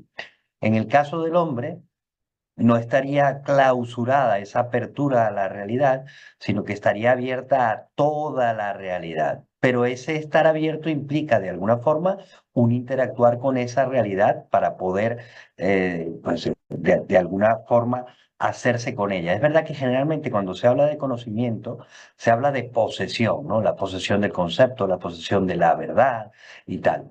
Yo no sé qué tan correcto sea, porque si bien construimos, si bien constituimos, si bien enriquecemos con una libre creación, no lo hacemos caprichosamente, sino lo hacemos arrastrados por la realidad. Por eso necesitamos, de alguna manera, la razón, o es exigida la razón desde el logos.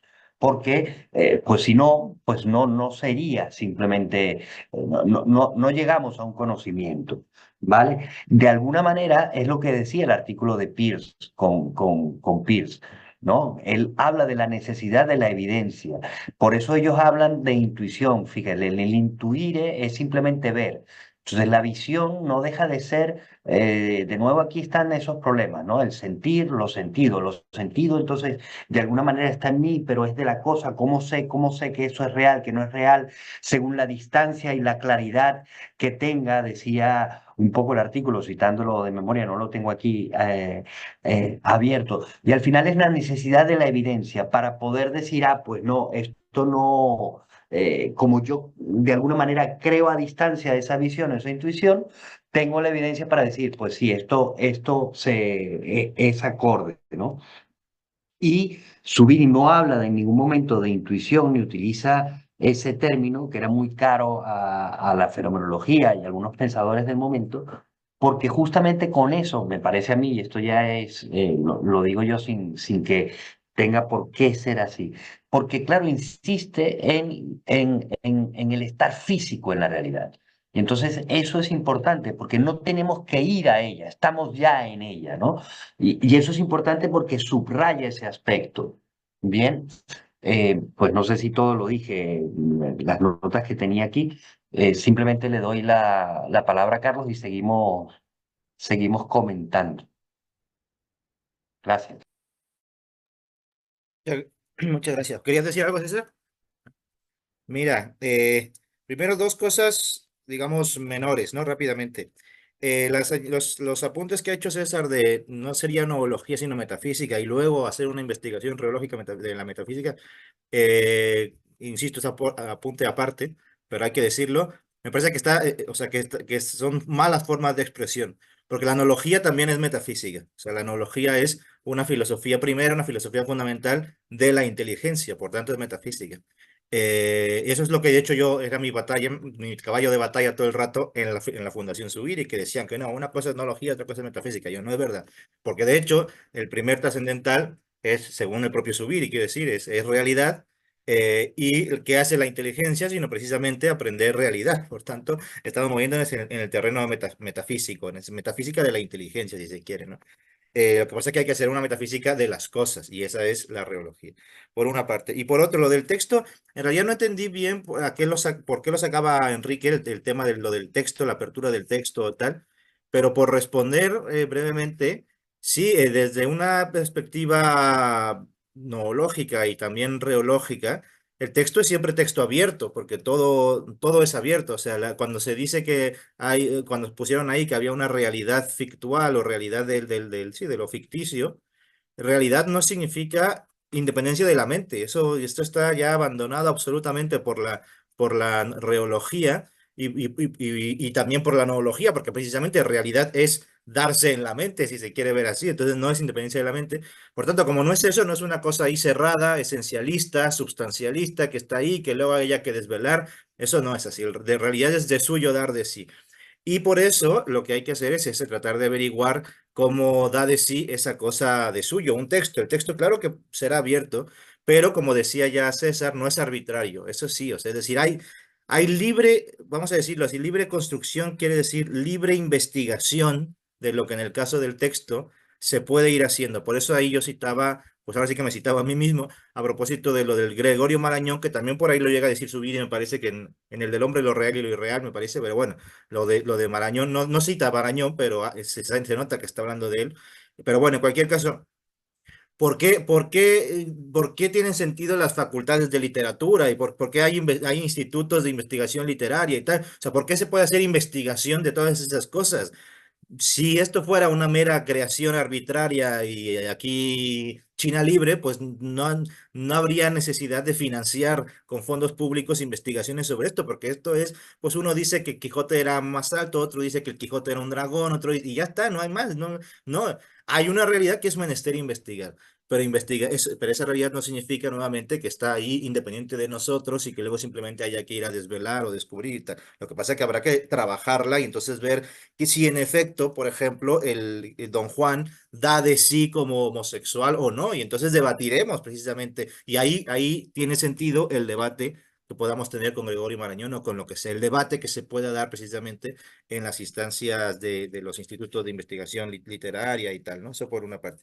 Por otra parte, decir además, a propósito del campo de que preguntaba, que le inquietaba César, claro, tiene que ver, creo yo, con esto que ha dicho ahora Gerardo del arrastre, ¿no? Es decir, si algo se diferencia aquí, Zubiri, pues de estas teorías del juicio, recuerden que eso, buena parte de la filosofía, no solamente la filosofía analítica, sino buena parte de la filosofía en general, ha ido por la parte de investigaciones lógicas, de investigaciones de cómo enjuiciamos, de cómo concebimos y de cómo esos juicios puedan tener o no verdad.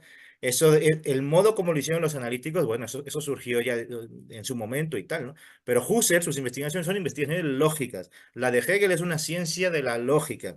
Heidegger dio un curso llamado Lógica y la pregunta era por la verdad, etcétera. O sea que eso siempre ha aparecido. La lógica no es solamente poner modus ponens y ya está. Y hoy se dice, no, es que esas preguntas son de filosofía de la lógica. No, la lógica siempre ha sido eso, filosofía. Lo de modus ponens y tal es la cosita más reducida que puede haber en la parte lógica, ¿no? Y entonces su vida se está moviendo ahí precisamente. Pero lo interesante es que en estas discusiones, digamos, de lógica, y por eso este es un libro de lógica, inteligencia y logos, es un libro de lógica. Esta lógica está instaurada, como ha dicho Gerardo, digamos, en la realidad, que es la que le arrastra. Y por eso esto digo que tiene que ver con el campo, porque mira, incluso si uno va a la página que era 91, 91, sí, 91, dice... No se trata de renunciar a la realidad de las cosas, sino que se trata de la reducción, palabra fenomenológica, reducción del contenido de ellas a principio real de inteligibilidad. Ahora lo digo. Tiene que ver esto con primero con el campo, que una cosa, decía César, es el campo de realidad, digamos, de la aprehensión primordial de realidad, y otro el campo de la aprehensión simple, que sería ya de logos. Eso es verdad, pero creo que nuevamente la realidad es rea de la res. De alguna forma, puede que los dos campos, si se quiere, sean maneras de ver el campo mismo. Es decir, no hay campo de realidad sin cosas reales. O sea, esto es muy de la relatividad de Einstein, ¿no? No hay espacio, lo que hay cosas temporales, ¿no? O espaciosas, no hay tiempo, lo que hay es cosas temporales, etc. Y por eso depende de la cantidad de energía que hay metida, tal, etc. Pues lo mismo aquí. No hay realidad, lo que hay son cosas reales y esa realidad, digamos, envuelve, si se quiere, o está producida por la cosa real. Entonces no hay campo de realidad sino porque hay cosas reales. Ahora, esas cosas reales, cuando están puestas sí, por decirlo así, ante una inteligencia sentiente, son percibidas en fictos, perceptos y conceptos, son percibidas, sí. Ahí ya nos estábamos viendo, en la medida en que hay creación de contenidos, en el campo perceptivo. Pero ese campo perceptivo sigue teniendo formalidad de realidad. O sea, por eso creo que es de alguna forma el mismo campo. Y de hecho porque ese campo perceptivo de alguna forma es campo de realidad, es que estando en ese campo perceptivo, nuestra inteligencia es sentiente. Sentiente no es simplemente porque tenemos sentidos, ¿no? Los animales, diría Subir, también tienen sentidos, pero no son sentientes, ¿no? Porque sentir la realidad. Y realidad significa sentir los modos como esas cosas están, digámoslo así, entre sí, ¿no? En el Asia, el por, todo lo que vimos la primera sesión. Esos modos que son formales, si se quiere, y no del contenido. Por eso creo que del campo perceptivo, si se distingue del campo de realidad, del campo de realidad, es porque estamos hablando de los propios contenidos perceptivos, si esto es azul, si esto es rojo y tal, si esto es una taza y esto es un libro, vale. Pero ese campo perceptivo está, por así decirlo, imbuido a su vez en el campo de realidad. Porque este vaso y esta taza este vaso y este libro están uno respecto del otro. Y ese respecto ya es campo de realidad. no es campo perceptivo, por así decir, no. Entonces, por eso creo que, y esto tiene que ver, como decía, con lo que decía Gerardo, del arrastre, porque la lógica de Zubiri, ¿no? La lógica de la noología, la lógica noológica, está arrastrada por esa realidad. No es una lógica pura, no es una lógica que no está mezclada de sensibilidad ni de experiencia, ni eso, como decía Kant, precisamente, de la lógica trascendental, sino de que aquello que hace, o sea, esa creación nuestra, ¿no? De poner aquí y acá, y tú es que salga un pato, que salga un conejo, está arrastrado por las cosas. Será pato o conejo, pero no será no sé, no será fuego o computadora, ordenador, lo que sea, ¿no? Es decir, ¿sabes? Porque hay creación, claro que hay creación, pero hay una creación acotada.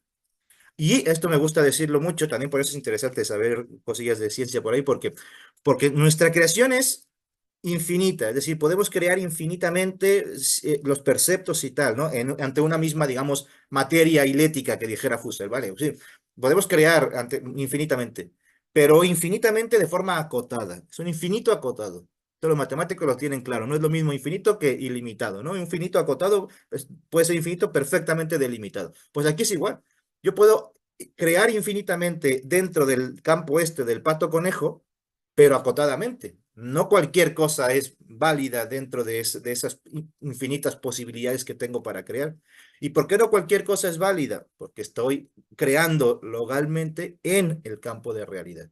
Y eso es precisamente en la realización, en la afirmación, en la forma en la que ratificamos las cosas, donde nuestros fictos o nuestros conceptos, pues caerán o no caerán, o permanecerán durante un tiempo, pero luego en ese trato con lo real, pues terminarán cayendo o terminarán afianzándose. Por ejemplo, el concepto de éter, el concepto de flogisto, el concepto de calórico, el concepto de alma, un montón de conceptos que o sea, los hemos creado porque hemos puesto la atención en algo, el ficto, perdón, el percepto, por tanto hemos tenido una imagen mental, una representación, un ficto, y hemos generado un concepto, el éter. El éter. ¿Cuál es el concepto de éter? Es un medio mecánico para la distribución de la luz, ¿vale? Pero justamente con ese trato con lo real termina ese concepto ya no queda ratificado. Que- te- te- lo pudimos crear libremente, claro que sí.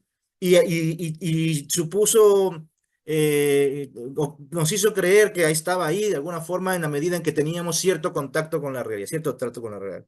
Pero en la medida en que eso sigue avanzando, el propio concepto se va puliendo. Esto es lo interesante de una lógica como esta, de una lógica no lógica, que es una lógica dinámica. Es decir, donde los conceptos pueden surgir y luego perecer, entran y salen. No es como esa lógica anquilosada precisamente del hombre, animal racional, ¿no? En ese sentido también es muy hegeliano. Hegel también cree que los conceptos tienen que estar vivos. Si no están vivos, no son conceptos, ¿no? Habla de la lógica, lo que entendemos todo por lógica, para Hegel eso es la lógica muerta. Eso no es lógica, eso lo hacen las calculadoras, ¿no? Nosotros generamos conceptos, concebimos, pues, realidad, ¿no? Etcétera. Esto es por una parte. Y por otra parte, simplemente añadir, y con eso termino, que la idea en este momento noológico es el de entender, por así decir, cómo hacemos de las res, de las cosas, eh, sí, cómo hacemos, voy a decirlo así para que se entienda, cómo hacemos de taonta, de las onta, cómo las hacemos noeta. Ahí está. Esto es lo que quiere entender, o sea, por eso esta filosofía de la mente, ¿no? Esta filosofía de la nous, de la inteligencia, ¿no? Lo que quiere entender aquí, más que hablar de, pues eso, del Pedro Páramo, de quien sea, de Don Juan o esto, que también, pero lo que le interesa aquí es ver cómo pasamos de las onta a las noeta, cómo las cosas, las res, se hacen inteligibles. Esta es la idea. Porque no es, según Hegel, por ejemplo, las cosas son cosas por ser inteligibles. Solamente son cosas hasta que son inteligibles. Y aquí lo que estaríamos viendo, no, lógicamente es que no, las cosas, son res. Lo que ocurre es que ahora hay que hacerlas principio de inteligibilidad, principio real de inteligibilidad. Es decir, término de lo aprendido, dice, término aprendido, perdón, término aprendido. Las cosas no son cosas por ser aprendidas, son cosas de suyo. ¿Qué cosas? Ahí ya tenemos que entrar nosotros. Es decir, esto es de suyo, vale, pero ¿qué es eso? Ahí ya participa inevitablemente la nous. Y por tanto, hay que hacer de esta res una noeta. Hay que hacer de este, por decirlo los dos en latín, hay que hacer de esta res un intentum. Esta es la idea. Hay que pasar de la cosa al inteligible, de las onta a las noeta, de las res a las intenta. Esto es, porque si las cosas no se vuelven término aprendido, pues simplemente no las aprendemos. Y entonces aquí el esfuerzo no lógico es ver cuál es ese proceso en el que las cosas se vuelven término aprendido. No objetos todavía, porque el objeto va a estar hasta el momento de la razón, porque ahí necesitamos un marco teórico, un tal, para que queden como objetos. Pero sí como intentum, como intenta, en plural. Esta es la idea. Entonces, más que tratar en este momento de si los fictos son eso, realidades fictuales como la de Don Juan y esto, que bueno, Subir le dedicará un curso a eso, pero ya es muy criticable por lo demás. Aquí lo que importa especialmente es cómo pasan las cosas de ser cosas a términos de la inteligencia sentiente, términos de la aprehensión. Esto es. Y eso es y está mostrando él que se hace desde el percepto, el ficto y el concepto. Y mientras estamos ahí en esa desrealización, o sea, en el concepto, sigue la cosa como término de lo aprendido. Ahora lo que hay que hacer es volverla a reificar, si se quiere así, ¿no? Si la hemos desrealizado, hay que reificarla nuevamente. Y eso ya será con la afirmación. Pero para eso ya no basta con un concepto. Necesitamos relacionar conceptos, es decir, enjuiciar. Y ahí está el tema de la siguiente sesión. Un segundo, Enrique, que quiero comentar, aclarar una cosa.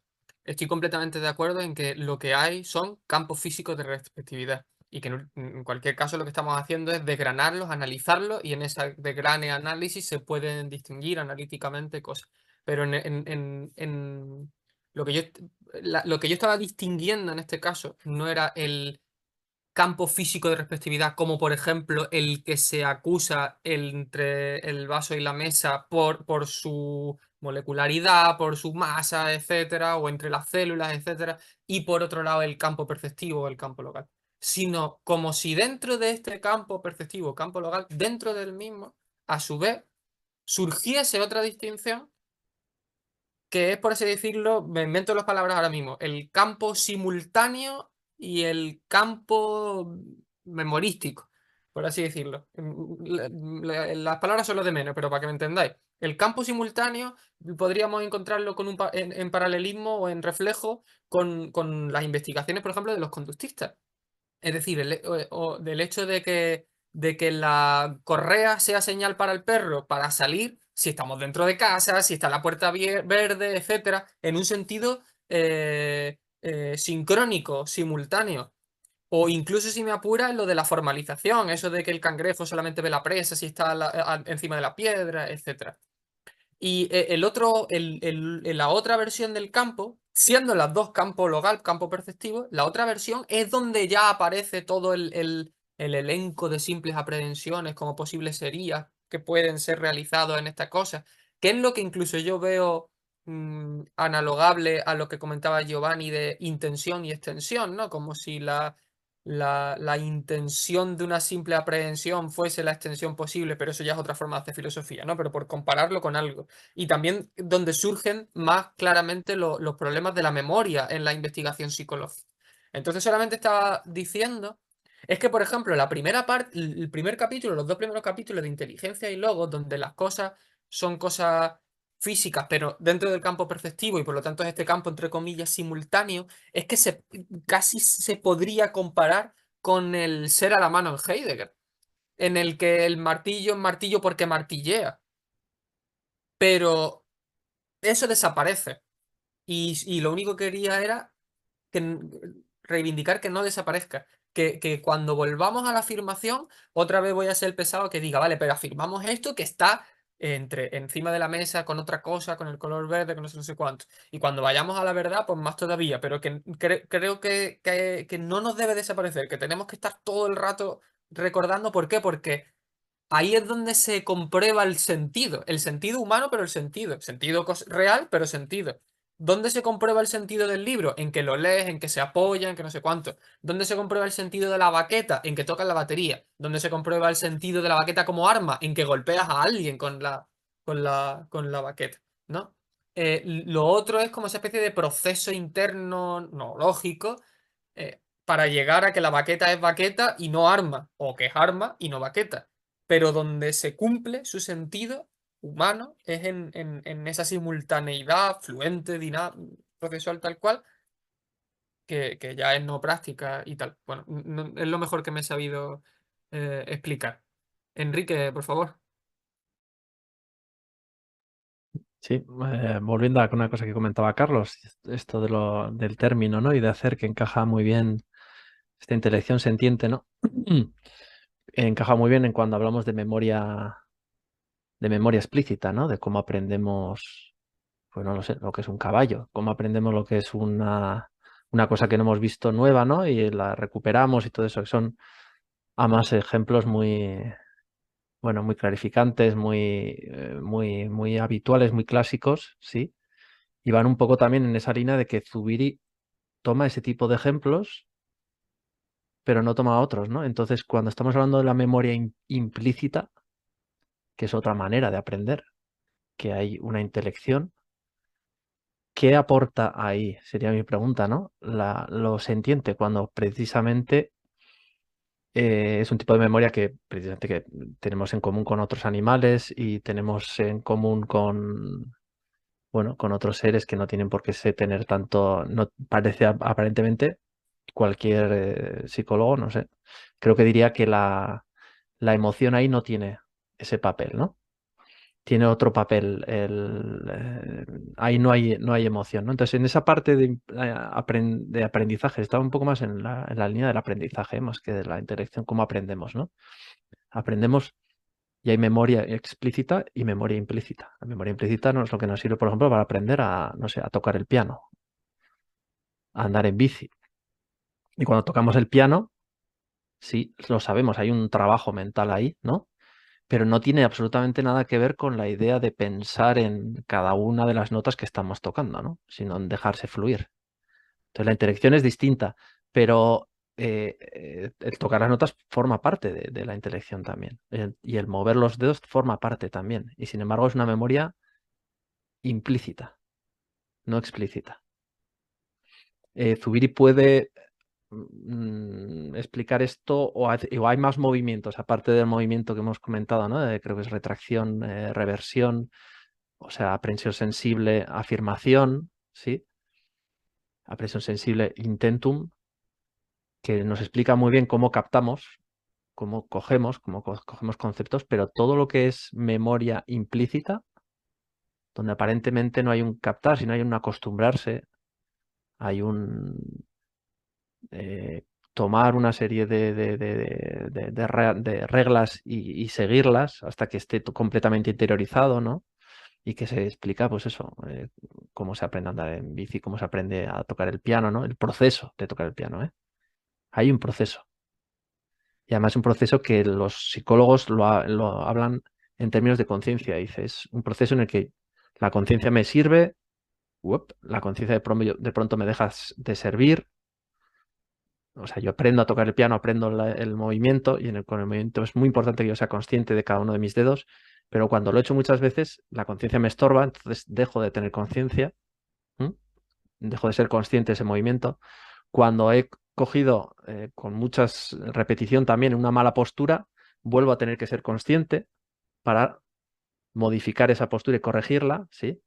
En el momento que la he corregido, vuelvo a dejar de ser consciente. Ahí lo que es de unas dinámicas de conciencia y no conciencia.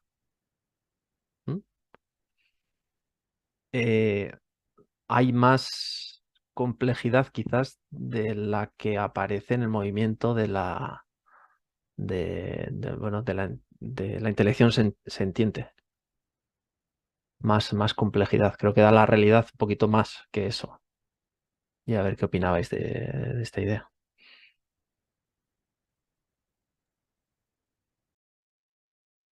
Pues Enrique, yo me atrevo a decir lo escrito, es un poco mi opinión. Yo creo que hay intelección inconsciente e implícita.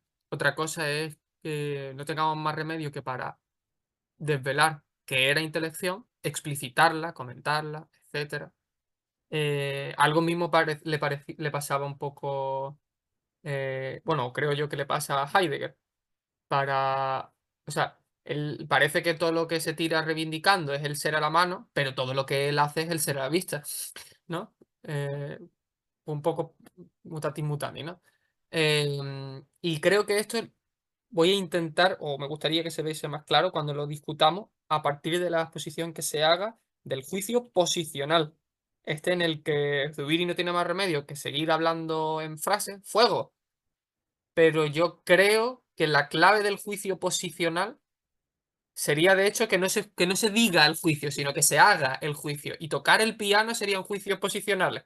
Cada nota sería como si fuese un juicio posicional, desde mi punto de vista. Porque está embebida ahí el interactuar con las notas en tanto que reales, a partir de notas anteriores, entre otras notas. A lo mejor esto está un poco cogido con pinzas.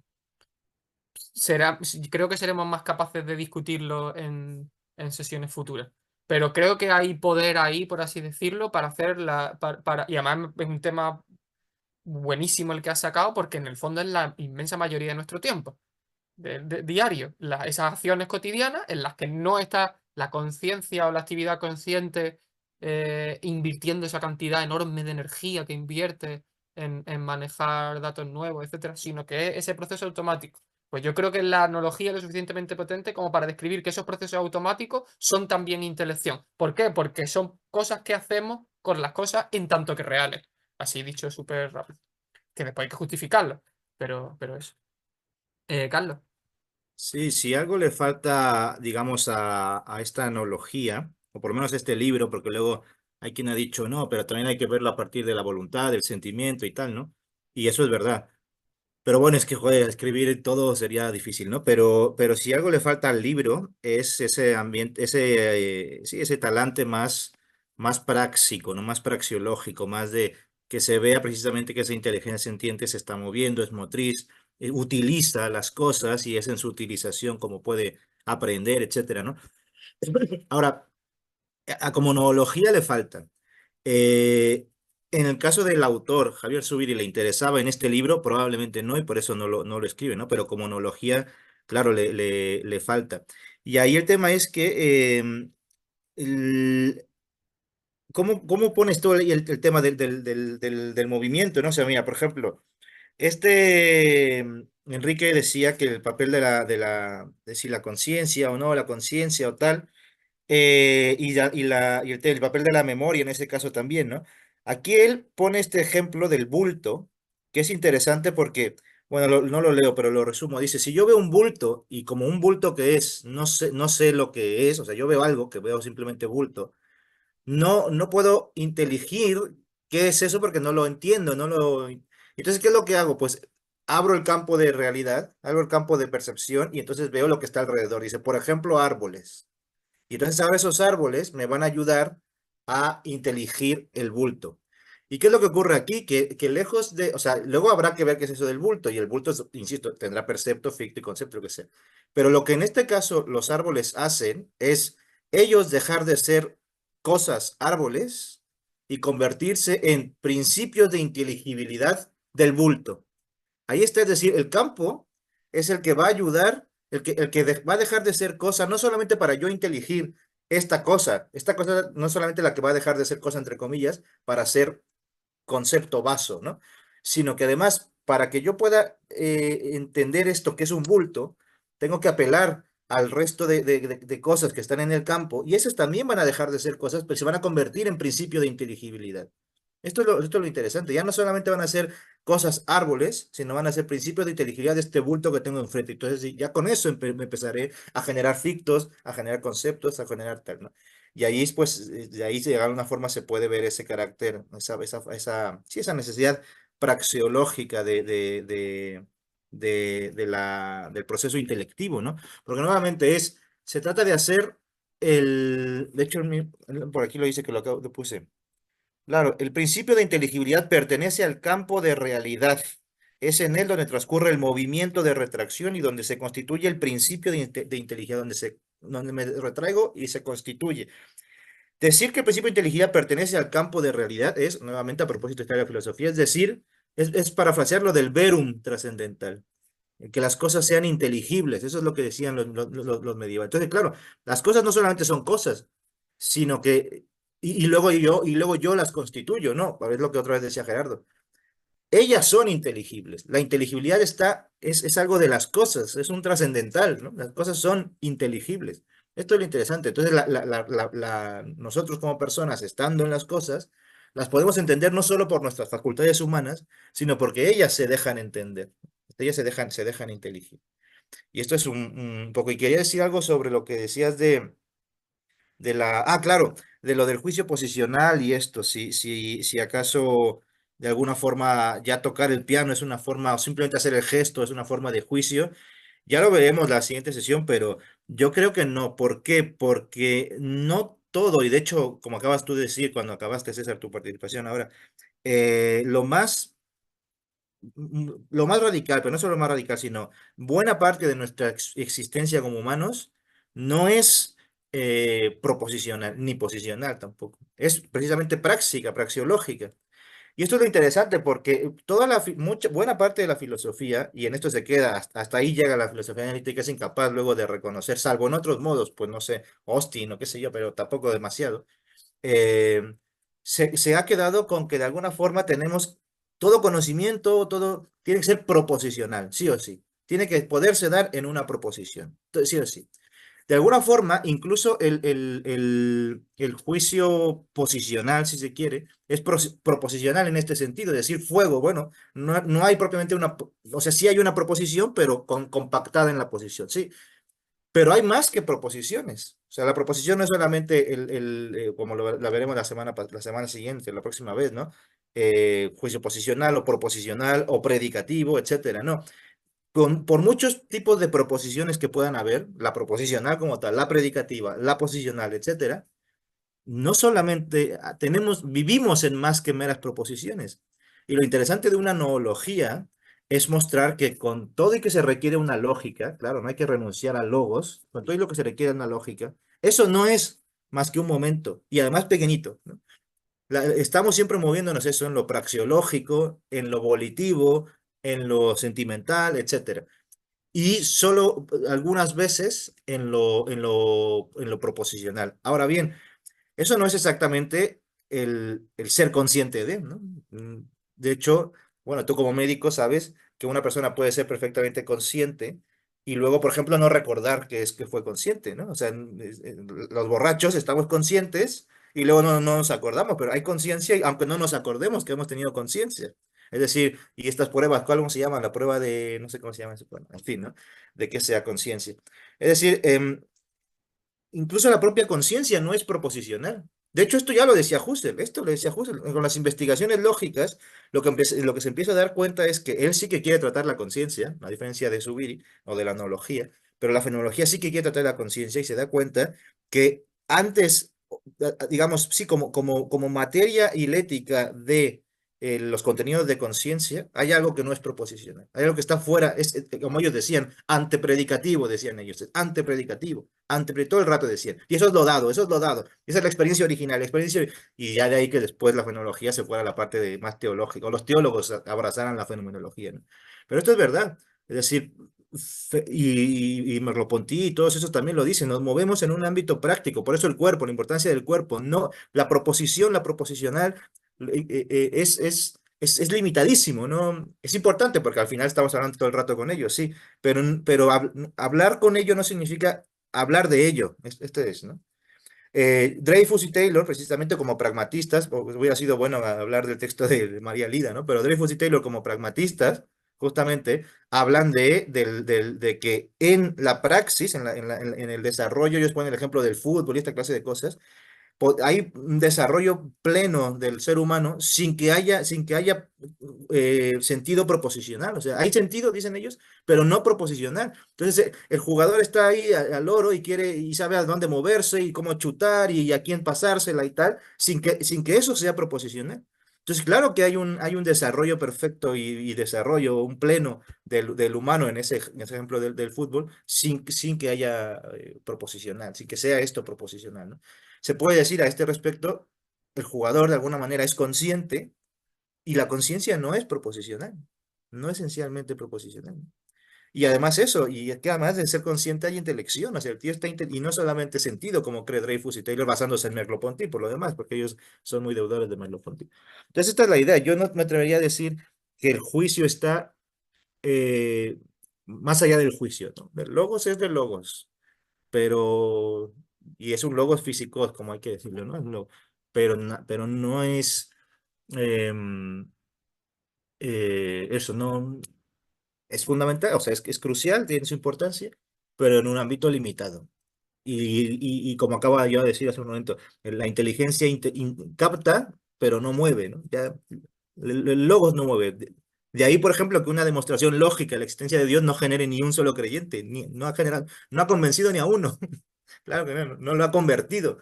Conversión en griego, en los Nuevos Testamentos se dice metanoein, ¿eh? Es una metanus, es una transformación de la mente. En fin, y eso no se hace lógicamente. Bueno, yo creo que es muy buena hora para dar la sesión por finalizada, que como todas las sesiones se van animando conforme avanzan. Hemos desenrollado bastante del contenido ahí difícil de inteligencia de logo y que seguirá haciendo más difícil conforme avance el libro. Y ya nos veríamos, tengo aquí el programa abierto y lo digo, el 27 de junio con Carlos como expositor primero y Ignacio Clavero Fernández, como expositor segundo.